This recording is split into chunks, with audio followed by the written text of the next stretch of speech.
Welcome everybody, I'm Lisa and I'm from the Brown Bear Quilt Company. I'm here today to talk to you about Sykel's line of fabrics that they have where it features the various branches of the military, and also there's a part of the lines that go with firefighters and also police officers. So today we're going to talk specifically about the Marines one, though the instructions apply across to all the various branches. The main thing that's featured is the panel, and I'll hold that up for you in just a second. This is the front page of the project sheet, and then there's page 2. Got a lot of good instructions. What we thought we might do is just go over today in the video how to do a couple, 3 of the various blocks, just to help you out, because sometimes seeing it is so very much easier than, reading it, however it was written. So this is what we're going to talk about. I will hold this one up too. We are going to talk specifically about how to do this corner block and then also these half square triangle blocks. So I'll give you some tips on both of those. Let's talk for just a second about the various fabrics. Each of the various branches, so there's Army, Air Force, Marines, and Navy, and then like I said, Police and Firefighter, and each of them has a center panel, and that's the center panel of each of the quilts. It's really great. It shows an individual. He's in uniform. Then there's a various background that goes with it, and I just think they were very nicely done. So those are the panels. We'll go ahead and put that over here for now, and I will also show you there is sort of a patchwork, if you want to say, with various symbolism on it. So there's that one. There's also a couple, 3 that we're going to use today. This one here is red and black with the emblem, logo, and Marines on it.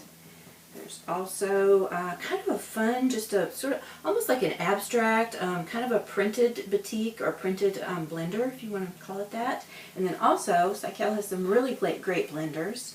There's a red one, there's a green one that are specifically used in this quilt, and then they have many, many others as well. So that's the fabrics. And let's go ahead and talk about some of the blocks. I'm going to show you in a few minutes how to do the corner block, which is, it has some flying geese in it, and those can be kind of tricky sometimes. There's many, many different ways to go ahead and do flying geese. Oftentimes they're done with just triangles and whatnot, which I'm not a big fan of sewing triangles, so there's an easier method that I've seen that maybe came from, Fons and Porter magazine. It's out there in the realm of quilting, so I thought I would illustrate that to you today. Let's also talk about, there's a block on the edge of the quilt. Hold that up for you. Actually, I'm going to put it here in a close-up. So what we're going to talk about is this one right here, and he is essentially just a very, very big, I'll hold it up for a second, it's this one here, okay? He's basically a very, very big half square triangle. So I've shown you in another one of Sykel's videos about how to do this, but I don't think it would be bad to review that just one more time. So I'll lay this here so y'all can see it in a close-up. This is how we do the block, and it actually, on there's a strip of these at the top of the quilt, a strip of these at the bottom, and a strip on either side. Now, they end up to where your prints are kind of reversed on each of the triangles. And that actually works really well because in this half square triangle method, the way you do it with putting a couple of squares together and sewing down the middle, they kind of end up reversed naturally. So that turns out really well. But I can give you a couple of tips because it kind of matters. If you're like me and you like all your words to run a certain way, it kind of matters how you lay your block out and which corners you sew from corner to corner. So we'll put those aside for a second, and I'll put this in a close-up. So when you're thinking about your block, I've got it upside down for me, but in the close-up you follow this. So put your gray colored square, and I'll give you all the instructions in terms of like cutting sizes and whatnot in the instructions. So you've got all of that. You put your gray square so that you can read the wording normally, all right? And you would think that normally you would want to put the darker square exactly the same way. You would put it this way. That's not the case at all. So what we know we have to do is we know we have to put them, face down. And again, normally you would think that you would want to put them face down with the words running the right direction. But because of the way this sews together and when you end up flipping it open, you kind of have to outthink it a little bit. So we know we need to turn it, all right? So there's that. So the way to cheat and to figure out how you need your prints to run is if you open it up, all right, like that. And actually, we're going to sew it this way. Let's sew it from that corner to that corner. So now we know we're on track, okay? Because if we sew, I'll show you how to mark this in a second, but if we sew from one corner to the other, then we're going to end up with the words on this one running the direction that we would normally prefer if you're looking at the quilt and trying to keep everything kind of right side up. And then you end up with your darker print with the same scenario. So that's how we would match those together when we're laying them together. So you match up all of the edges. And what you'll need to do, I'm going to get this out of here for just a second. What you'll then need to do is take a ruler and you lay it down the middle from corner to corner. Okay, my ruler just barely makes it. But you lay it down the middle from corner to corner, and you can take a marking device of some nature. If it's light colors, you'll need like a white, just a chalk pencil, because they're easily removed and they don't show very much. If it's sorry about that. Let's say that opposite the way. If it's dark colored fabric, we're going to need to use our chalk pencil. If it's lighter colored fabric, then I just resort to a lead mechanical pencil. So that's what I used on this. This is kind of in between, but the mechanical pencil showed up the best. So basically what I did was I just took and marked a line, all right, down the middle there.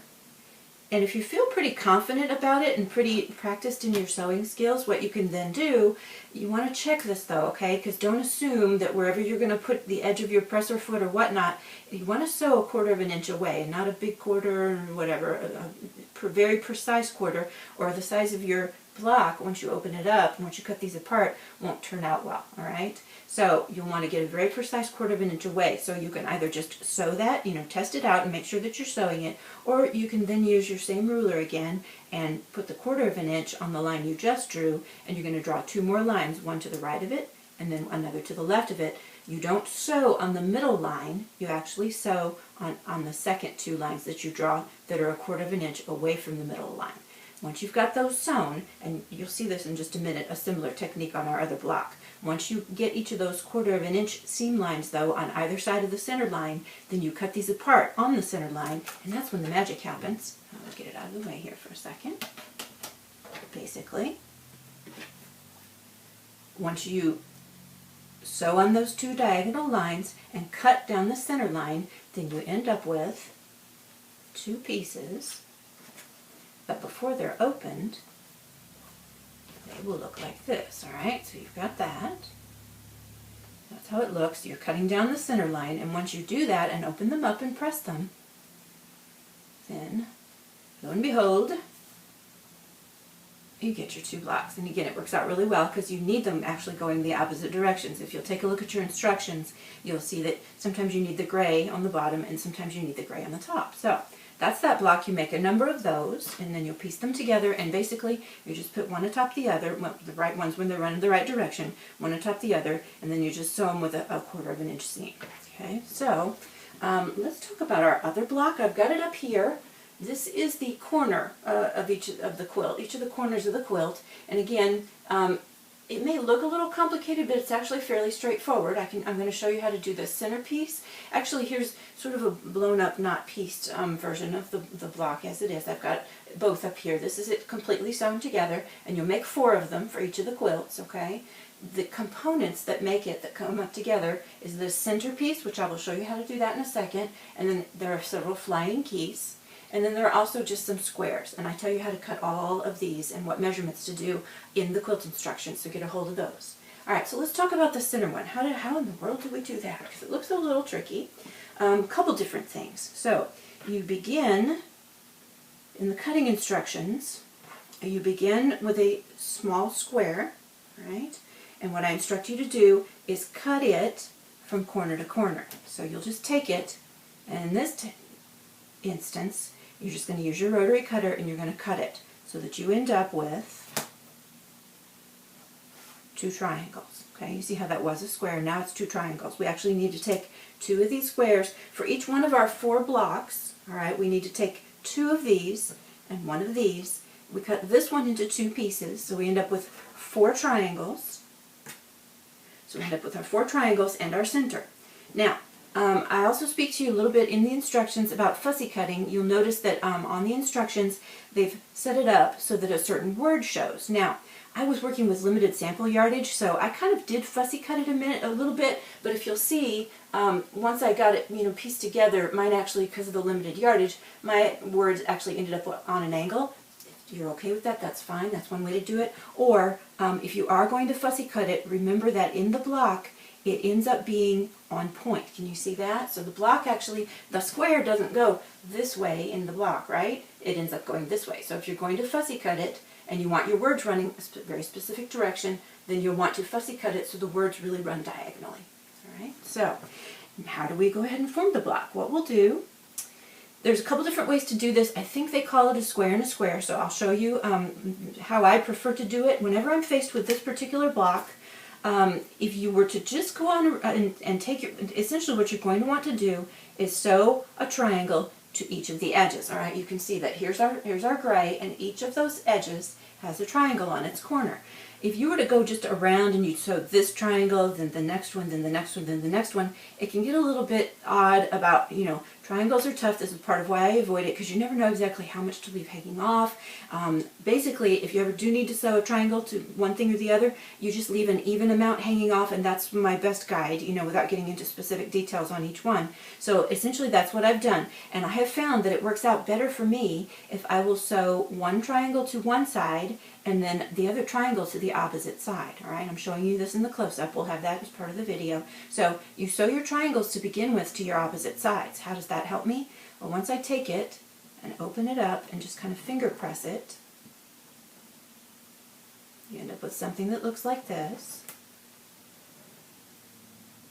Okay, then what you can do fairly easily is then just take your other two triangles and lay them on top. And again, it's hard with triangles because you got those extra little points sticking out, but if you'll lay it so that an even amount sticks out, or if you really want to be specific about it, match your centers. So you just put the two of them, such as this, just like you did on the other two opposite edges. If you do two opposite edges at a time, I just think it's so much easier. Now I would sew this one, okay, and then I would put this one here, and I would sew this one, and then once you open it up, you get our unit here, which is that guy there, okay? Because you've just sewn those two guys. You had those two, you added those two. Okay. So you've got your centerpiece, and be sure and press it as you go along. Things will go more easily and fit better that way if you do. Let's talk about how to do these flying geese. There's a method for that. Like I say, I'm not taking any sort of responsibility for the method. I'm not original enough to have come up with it, but it's a great method, and this is my favorite one. Tends to be more accurate because, again, I just don't enjoy sewing triangles to things. So to get, basically for every square, and you're doing 4 squares, so you'd want to do what I'm about to show you, you'd want to do it 4 times, all right? Because one of these setups, what we're about to do, accomplishes a square. It will accomplish this, this, this, and this, all in the same situation. So you start off with one of your center squares, which is this, all right? And you take your black other squares, small ones, just kind of like your wings, okay? What you're going to want to do is you have already taken these, okay, and you have used your, if this is short enough, then this is the thing I prefer to use instead of a ruler. It's much easier. It's a quick quarter, not an add a quarter, but a quick quarter ruler. And they actually make a 12-inch. I'm going to have to get myself one because it would have been easier than using this guy, okay? But I happen to have a short one, so that's what we're going to do. And basically, here, let's move it aside for a second. So I took it, and I have found there's little windows in here.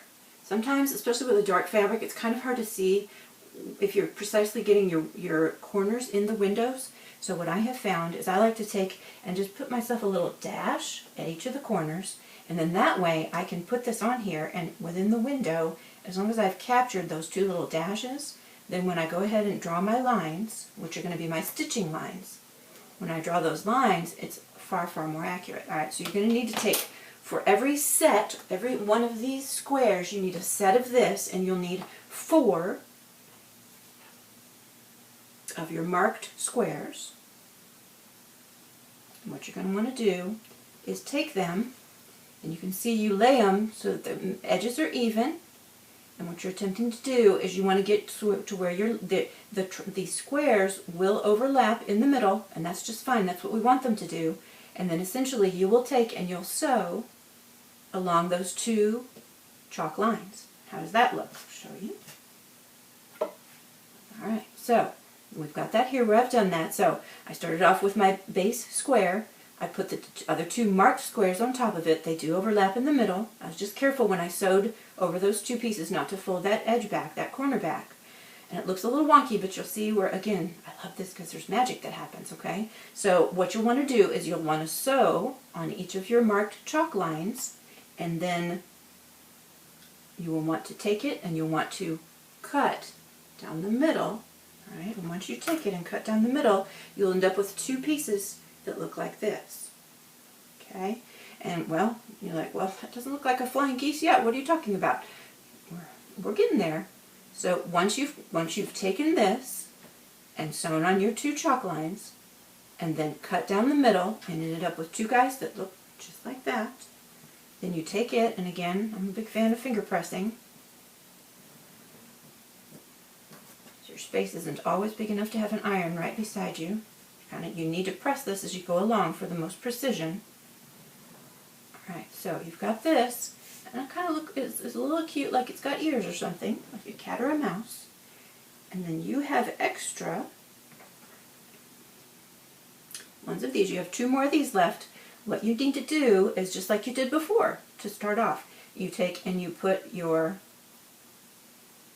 one of your two extra here in the corner, line up the edges, and then what you want to see is your drawn lines are going to come, I'll use a pointer here, your drawn lines are going to want to come right to these very points and where the other squares, if they match up, okay? And then what do? You sew again on your two drawn lines. And what does that look like? That then looks like this. Okay, so you've got your drawn lines that you had on it already. You put this square on top of your little cat ear unit, bunny ear unit, right? And then what you want to do is cut down through there just like you did before. And what happens with that? Well, then you get two guys. You can see, okay? So this was my unit, all right? It looked like that, kind of like a butterfly in a way. And then what I did was I took and cut it apart down the middle. And once you do that, guess what? Flying geese! This is so awesome. All right, so I did it a little fast, so there we go. We cut it apart, and then what happens? Take one of them, you open it up, finger press it, and there's your flying goose. Okay? And here's your second one. All right, so here they are. Went ahead and pressed them so you guys can see them. All right. So you do enough of those to where you'll end up with 1, 2, 3, 4 for each of the blocks. You do your center, like I showed you in a minute ago, and then you have your squares that you've cut out. And then how do you piece this block? Well, I kind of like to have a surface of some nature where I'll put it all out. Especially, here's the deal, this particular star block, it is super, super easy. In fact, I'm part of a quilting group on Facebook, and I just saw a lady, she said she was going to spend some time with her seam ripper, because what had she done? She done what we all tend to do, which is get these guys. It's very, very easy to get them, which is a great look, and if that's how you want to do it, that's fine. But if you're looking for the star, you have to be really careful to get your flying geese arranged the right direction. So whenever I'm piecing a block together, I like to lay them out on some surface, some kind of flannel board or a Rubbermaid tote lid or something flat where I can lay it out. And then basically, I know that I can form rows, and so I'll just piece those three together. All right, I'll form a row out of this one. Piece those together, and then I'll form my last row, piece those bits together, and then you can see how the star is starting to form. You can then sew this row to this row to this row, and essentially, then you've got your block. And like I say, you need to make 4 of those. So let's take a look at, one more time, just take a look at the quilt. I'll put this down here for you. So what we've shown you here today is we've learned how to do our big half square triangles, okay, with fabric orientation, kind of some tips on how to do that, and then also we figured out how to do each of these 4 corner squares. So, hope you guys have enjoyed this. Hopefully that'll help you as you're working through this. And really, these are just good basic quilting tips for anybody who can use them. They can apply to any quilting situation. But we hope you'll take a look for the quilting instructions and check out these fabrics at your local quilt shop. If they aren't carrying them, ask them about them. Perhaps they can get them from Sykel. And hope you've enjoyed this. Happy sewing and quilting.